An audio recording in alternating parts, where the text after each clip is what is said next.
Are you thinking about retiring or relocating to Hilton Head, South Carolina? If so, there's 8 things you must know but probably don't before you pack your bags. Hilton Head is one of the most sought after places to live. However, it's not just about beaches and golfing.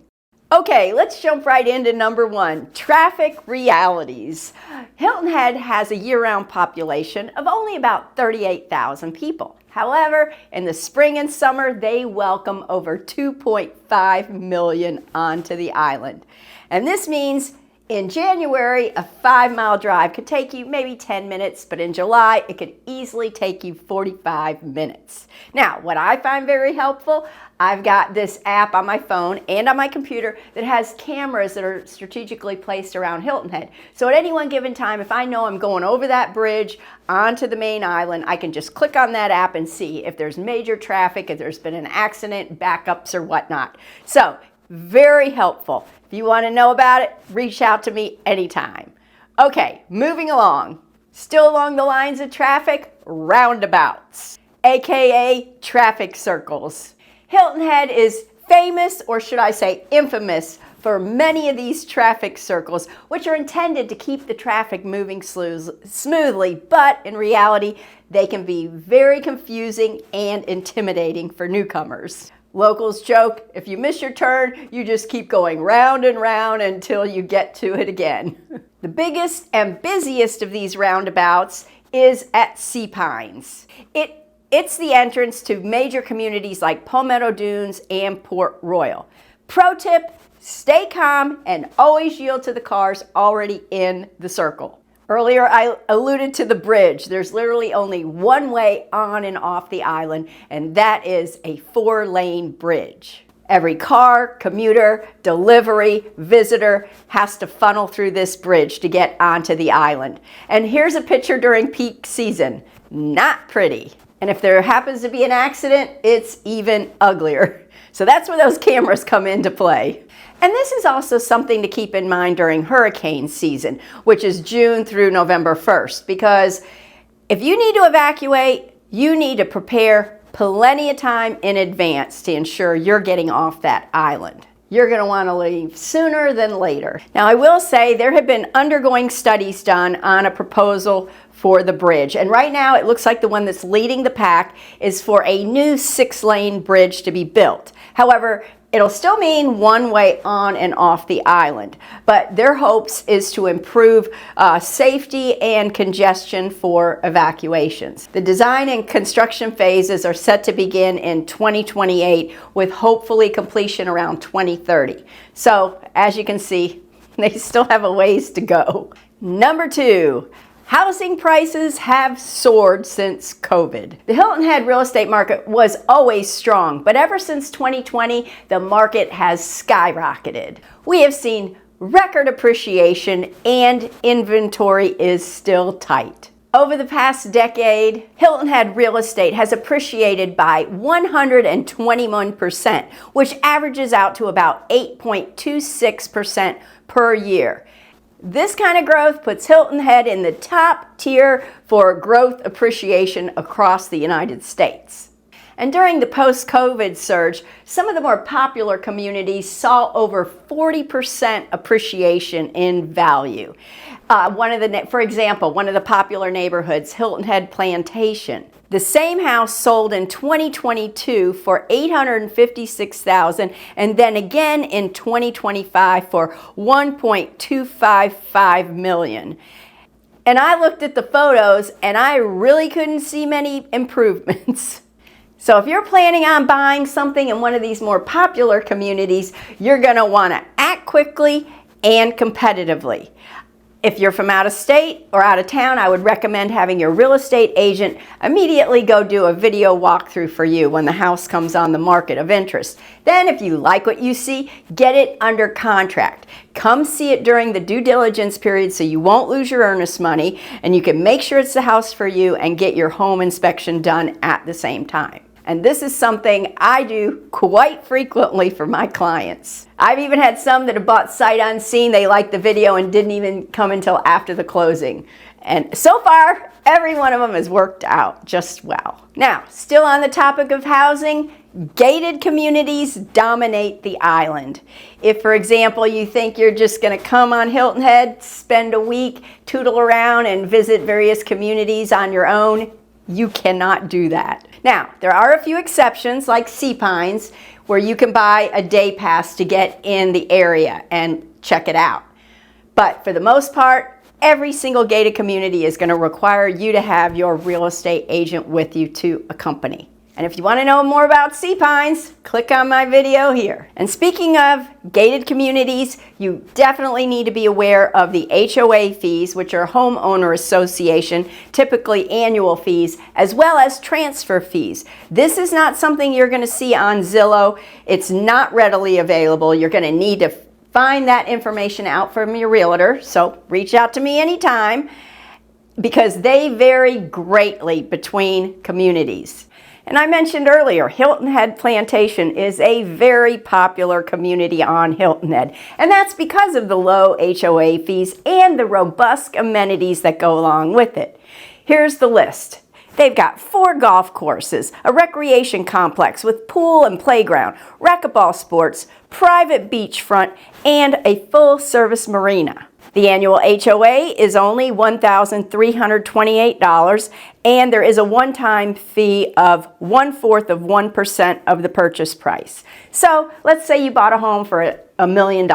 Your transfer fee is going to be about $2,500. Not bad. Now, caveat, all these are going to have golfing fees in addition, but that's something you may or may not opt in on. Now, just below that, you can see Port Royal Plantation, very comparable to Hilton Head Plantation. Annual HOA fee is a little bit more, $2,100 a year, and the transfer fee is 0.5%.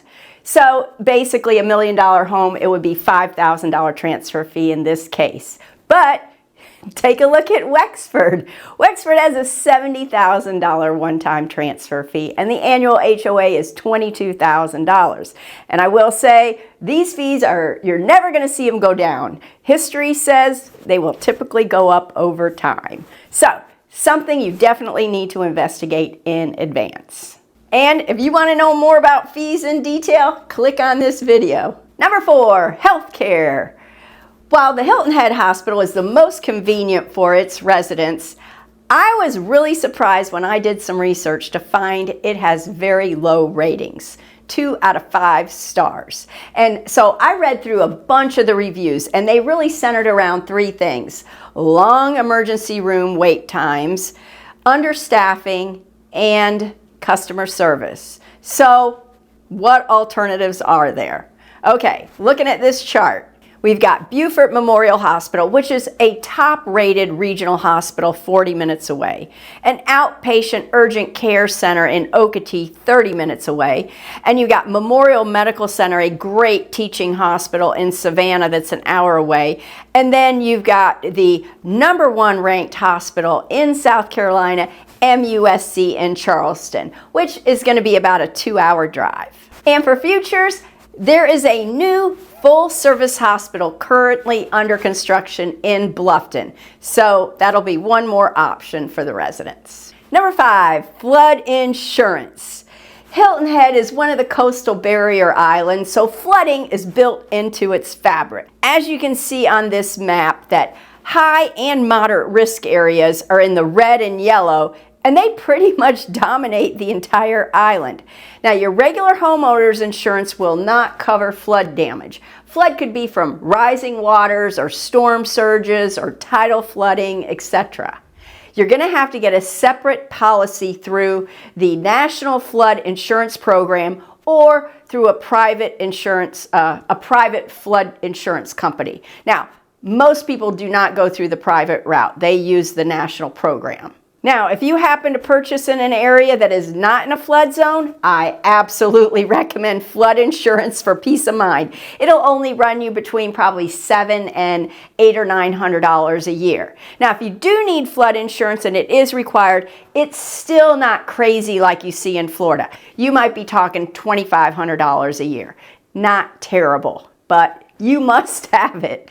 And just one thing I want to add to that. Now, flooding is certainly possible on the island. However, when we have large storms and heavy rain and the ground is carrying a lot of moisture, pretty much the most damage we see here is from the big majestic oak trees that have very shallow root structures. They will literally just topple over, causing, power lines to go down, falling on, house roofs or cars, etc., and are a big mess to clean up. So I feel like that's more prevalent than actual flooding, but everyone still needs flood insurance. Number 6, transportation. Public transportation on Hilton Head is very limited. If you're a full-time resident, you are definitely going to want a car. They'll have seasonal trolleys that provide transportation, but they typically don't go in any of the neighborhoods. So if you don't have a car, a bike is another great option. They have miles on end of bike trails. You can bike to the grocery stores, shopping, the beaches. Another great means of easy transportation that you can actually find a parking spot for. Number 7, downtown. Unlike most coastal towns, Hilton Head does not have a downtown. Instead, they offer these gorgeously landscaped strip plazas, I'd call them. And that's where you're going to find some of your really nice shopping and fine dining. Some of the local hot spots are Coligny Plaza and Shelter Cove. Popular dining favorites, I would say the two are Skull Creek Boat Marina, if you want great water views and seafood, or our Italian favorite, Nunzio's. But there's plenty of other choices, unlimited supply of restaurants and bars for that matter. And number 8, last but not least, the gorgeous beaches. Hilton Head has 7 different beach accesses, each offering a completely different vibe. The most popular, family-friendly is going to be Coligny Beach. And then if you want something a little more quieter, you're going to want to go to like a Burke's Beach. But parking can be a challenge, so my recommendation is either go very early or ride your bike so you can have a parking spot for either one of those. And finding a beach chair spot in the summer during peak season could be like trying to park your car on Black Friday, a challenge as well. So there you have it. Living on Hilton Head is truly one of a kind. From stunning beaches to world-class golf and winding bike paths to a laid-back lifestyle. It's easy to fall in love. But it's not all vacation living, so be prepared for higher home prices, seasonal crowds, and flood insurance. And if you're thinking of making a move to Hilton Head or anywhere in the Lowcountry, please reach out to me anytime. Thanks.